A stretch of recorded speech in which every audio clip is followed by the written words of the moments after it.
Yes, nk'ibisanzwe ni Elisi wanyu Elisi Rwanda cyangwa se murumuna wa Yesu. Ikamyo itwara lisansi yaturukaga Nyanza Kicukiro yagonze indi modoka mu muhanda werekezaga Kicukiro Centre. Iyi mpanuka ikomeye yabaye mu ijoro ryo kuwa 22 Ukuboza 2025.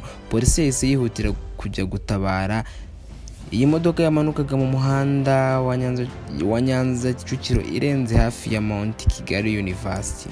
Umuturage witwa Iyamuremye Jean Claude wari aho impanuka yabereye yabwiye ikinyamakuru cyacu ko ikamyo itwara esanse yamanutse igeze hagati isanga ikamyo y'umweru ipakiye amagi, ihita iyikubita mu muhanda w'abazamukaga. Ikamyo nayo ihita ikubita izindi modoka ebyiri. Ati iriya kamyo yamanukaga iva hariya Nyanza igeze hano kuri uyu muhanda ujya abanyamakuru nibwo yafunze feri. Aha harimo umuvuduko muke, ntago yirukangaga cyane. Rero umuvuduko muke abamotari ba mbere bari imbere yayo n'izindi modoka byose yakukumiye. Ubwo gicuruza imodoka imanuka kuri gare Nyanza yerekera ku karere, igeze haruguru y'akarere yagize ikibazo cyo gucika feri. Hanyuma ikimara gucika feri imanutse yirukanka. Abantu bose bari mu muhanda, abamotari n'imodoka zamanukaga, izo zose izihereye kugenda izigonga. Hanyuma igeze kuri sitasiyo yasanga imodoka yari iri kuri sitasiyo ibiyirengeje umuhanda n'abakozi ba sitasiyo, abo bose bagendeye muri iyo mpanuka. Igeze kuri etaje yo musi y'akarere kuri sitasiyo ihita igenda yinjira muri sitasiyo. Ni ukuvuga ngo igize ikibazo cyo kubura feri, nuko natwe twabibonye.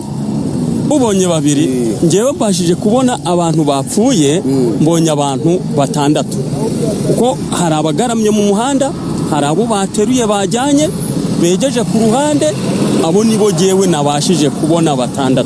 Abo utabonye urokeka ko ari bo benshi? Abo ntabonye sinzi umubare wabo, ariko abo nabonye ngewe n'umubare wanjye n'amaso yanjye ni abantu 6. Yego, abakomeretse bo ntabwo nzi umubare wabo. Iyo modoka ari bwoko ki? Ni imodoka itwara amavuta yo mu bwoko bwa benzi yo muri ya Merezi. N'undi yari yajyanye kuri sitasiyo?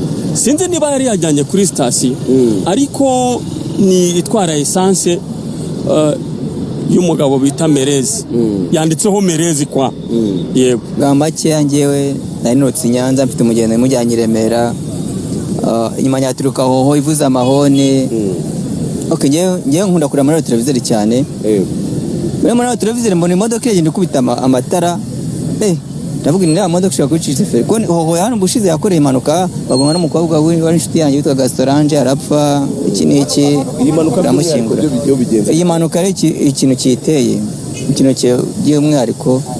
Iriya kamyo n'uwabikoze ntabwo yarabigambiriye, ariko ni amaferi yisha abantu. Abo mbashe kubona mu muhanda guki ni 8. Imodoka enye zigaramye hano, hari iri muri sitasiyo, hari muri jaride 3. Ni imodoka ngiye mbonye guturuka ku Badezame kumanuka kuko barimo roza n'umuhanda, bayita barimo roza n'umuhanda. Yo kwambikeka twese badushikaje kontroli nk'inuza nk'imodoka cyane ko moto ntabwo zaratangira buri official, ariko imodoka zifate kontroli ihagije, bafate amakontroli bamenye ngo ikinyabiziga cyabo gifite amaferi, gifite imyuka, ibintu byose. Yego, kuko iramanuka ikibiteye cyane ni imyuka. Urashaka kuyashurije inyuma vitensi ya myuka gasanga idakora.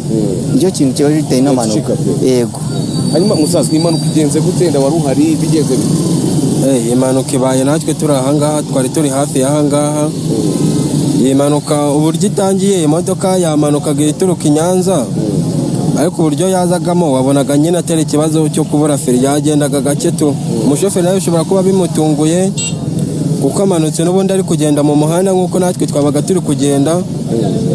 Ukuntu bigenze rero, imbere ye hari umumotari utwaye moto ya Sipiro, hari izindi modoka imodoka za Rava z'abakire, ibanje gukubita iriya moto ziriya modoka iragakubise iragahenangura iza kuri sipira kubitira irashwanyaguza ikomeza imanuka ntabwo yagiraga umuvuduko ubwo n'aya mapoto yo mu muhanda ikubisemo ipoto irarishwanyaguza naryo irakomeza iratambuka rwose natwe ubwacu byaducanze byaturenze uburyo ikinyabiziga giturutse nko muri metero na 40 gikubita abantu kimanuka gikomeza.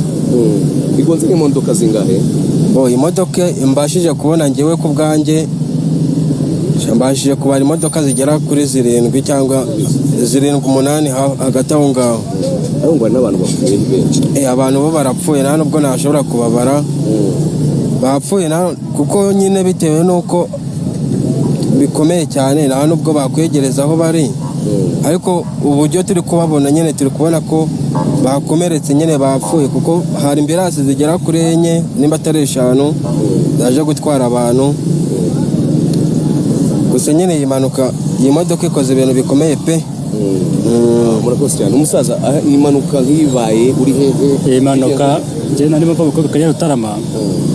Ngeze hano ku Mabuye dimanda manuka mvuye kwa Rando baramamaga kuri telefone aturi hagana he ndavuga ati ni murekeza santere barambwira ati ari imanuka ihabereye ati wirinde ndaza umugezi nari mushyize hano munsi y'ikiraro ndavuga nereka nze ndebe dore niwo guparika ahangaha nanjye ndansanga iriya modoka byose. Yes, nk'ibisanzwe ni Elisi wanyu Elisi Rwanda cyangwa se murumuna wa Yesu. Ikamyo itwara lisansi yaturukaga Nyanza Kicukiro yagonze indi modoka mu muhanda werekeza Kicukiro centre.